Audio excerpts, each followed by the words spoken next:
Cuban. We got Kevin Lyttle in the building. Why, my brother? Yo, I'm here. Bless us, my brother. Hip Hop TV, dog.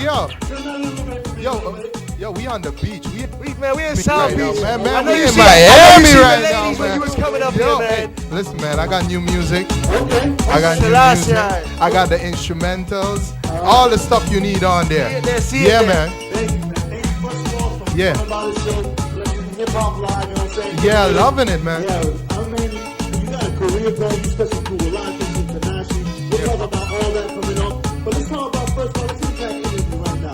You can St. Vincent, starting music, 14 years old. Talk about your musical background, basic your bio. Well, I can't really play no instruments. But you know me, I started when I was like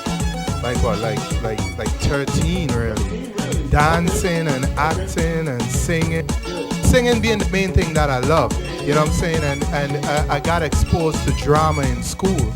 You know, I went to the best boys school in St. Vincent called the Boys Grammar School, and they had a lot of cultural programs in the curriculum, you know, so they had drama, and I got into that. I did acting, and then I represented my country in Carifesta in the Caribbean. I don't know if you've ever heard of that festival.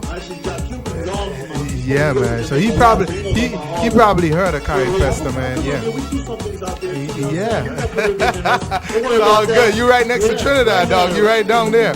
Yeah, man. But you know, we got Carnival and all that. And I think Carnival was a thing that really gave me a lot of exposure. You know, my country, St. Vincent and the Grenadines. You know, that we have Carnival like the rest of the islands, Trinidad, which is the main place for Carnival also.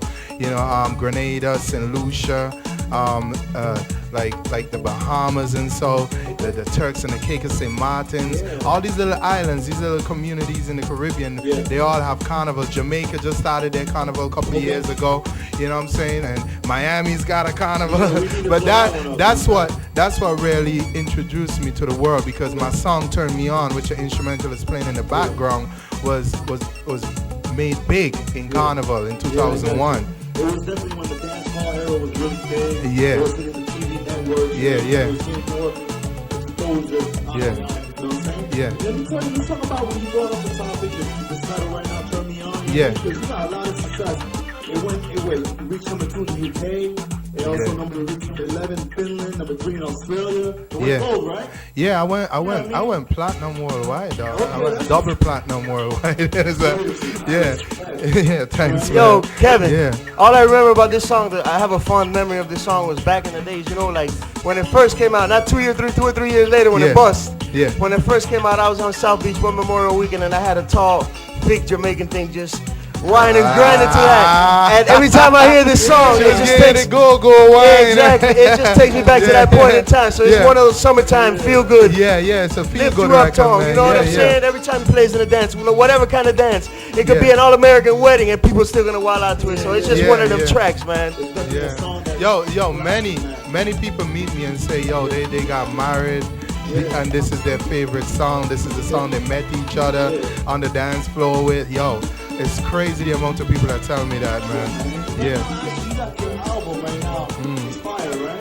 Yeah, Fire. Fire right now, that's actually on the Japan area. Yeah, it's in Japan. Yeah, I was so interested about how you work so good outside the U.S. market. Yeah. Because some people get stuck in this box when they don't realize that there's so much outside the U.S. Yeah. Right now, you currently got a universal record deal in the Japanese area. Yeah, you know how you work that out. You must have a great fan base in Japan.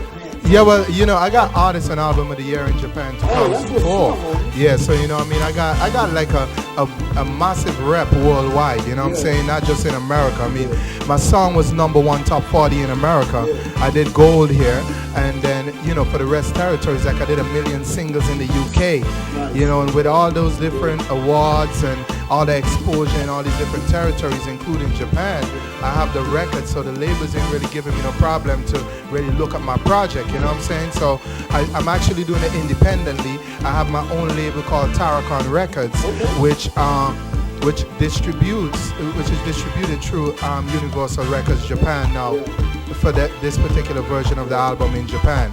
The single Fire went to #1 in Japan also. Yeah, man. Yeah, so. And actually, right now, you actually have another single right now. I believe it's called Anywhere, yeah, man, yeah. Low riders. Yeah, That's a big one on the streets right now. Yeah, that's But big we right later now, on, man. we get to perform that, you know what I mean? Yeah, man, I'm gonna touch a little bit of it. Yeah, it's all good. Yeah. So let's talk about a little bit. How do you build your base outside the U.S. market? Well, yo, you know, I'm really already with a big foundation on the outside, you know what I'm saying? So, and then the music that I represent, which is soca music, is loved by the cultures in Europe and all of that. So anytime I do something, it always gets that international exposure because people are looking for that from me, you know what I'm saying? So, and then the name has already been established. A lot of people still don't know my face because they're not waiting for the next big album to really see who this Kevin Lyttle is, you know what I mean? But, you know, the Turn Me On song was so huge, man. Like, it's still giving me life today. Yeah, so I mean the outside market is so easy for me still, and still here in America too. Like right now I'm working on a mixtape with DJ Irie. Big up DJ Irie, man. Yeah, man. Big up my boy DJ GQ. Big up Bigger Rankin. That's my boy also. Yo. Yeah, man, that's my boy. Yeah. Definitely. We met some cats at the Florida Entertainment Summit, and they were there. I mean, shout out to Big Rankin and his whole family. Yeah, man. Enough respect, dog. Yeah. So right now, I want to stick up because we got a lot of fans outside of the U.S. market that want the show, and I definitely want to touch them. You know what I mean? Yeah. Would you say they appreciate music much more? Are they more open-minded to it? No, well, you see, I mean, I think each territory of music is in their own box, right? Okay. I think that the American market is more promotion driven. It's more visual driven. It's not so much driven by whether a song is good or not. It's whether people are seeing you and hearing you and knowing that you're around and you're doing something. You know what I'm saying? Once people are talking about you in America, you're good to go. Okay. But for Europe and so, you gotta come with good music. Like I just did a song the other day with Bob Sinclair, and that's enough respect to Bob Sinclair also. You know what I'm saying? And Big artist. Yo, Big artist. huge, man. Like me and him touched Mansion the other day, and we tore it down. He had like about 7,000 people up in there. Yo, Sinclair is like crazy. You know what I'm saying? But I got a song with him right now that we just finishing tie up all the business on it, and it's about to drop on his album. It's called Belly Dancer, man. Yeah, we got some crazy things, dog. Yeah, that's what's up, man. So you definitely got a lot of things going right now. Right now, you're pushing, I know you're pushing that full rider single right now, anywhere, you know what I mean? What else are you pushing right now? You putting mixtapes? Yeah, well, that's what I'm talking about, man. I'm about to go in with DJ Irie, and we're gonna have Kevin Lyttle DJ Irie mixtape. It's gonna be crazy. You know what I'm saying? That's something you never heard. You never heard of. Shout out to Irie Miami Foundation DJ, man, Yeah, for man, real. yo. Shout out to Irie, shout out to the whole fam. It's www.krib.tv. Yeah, man. Live, man. We bring you the product. Kevin Lyttle, man. This guy's been all over the globe. Yeah. Come and bring you tour that. Now, give a little spot. Wow. But yo, let me show you this. Like, before I even got signed, the first promoter that brought me to Miami was Buttafuoco.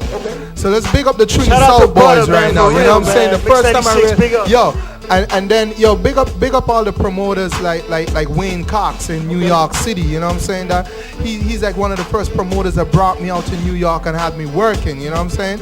And that was when like my song was just bust in St. Vincent and the Grenadines, like 2001 September. You know what I'm saying? October, them times. Then I hit Miami in November. Then all of a sudden I'm in Canada doing Toronto and Montreal. You know what I'm saying? And big up the Trinity South boys on that again. You know what I'm saying? And then, yo, I was like in Europe now. I'm like doing Holland and stuff like that. I'm in Holland mashing up the place. I walked in Holland. People saw my name on my passport. I didn't even have a record deal. Nobody don't really know what I look like. And they're going crazy in the airport.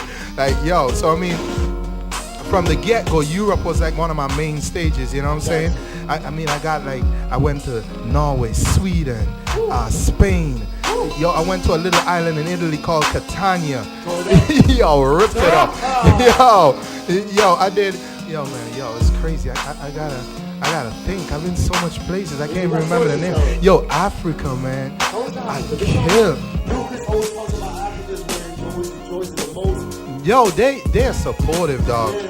You know, because you know, I think that the box that we live in here in the U.S. is kind of like, you don't really get to see the real story of the rest of the world. You know what I'm saying? We only see what the television tells us, but when you go there and you feel the energy and the vibes and see the culture of the people, it's a whole different ballgame. And I think that's what Ludacris will be trying to express to the people when he talk about Africa. Because I did Africa, me and Wayne Wonder, and we got like 35,000 people there. Yo, Wayne, big up Wayne Wonder, that's my boy. Yeah, man, big up Wayne. You know what I'm saying? We destroyed it. And one time I went back, I did like 10,000 people. Yo, different areas, different crowds, but yo, it was crazy, man. Ghana, Nigeria, massive. I did Nigeria with Ja Rule. Me and Ja Rule tore it down a couple times. Yeah, man. Yo, he's pretty big international. It's a bit the artist on the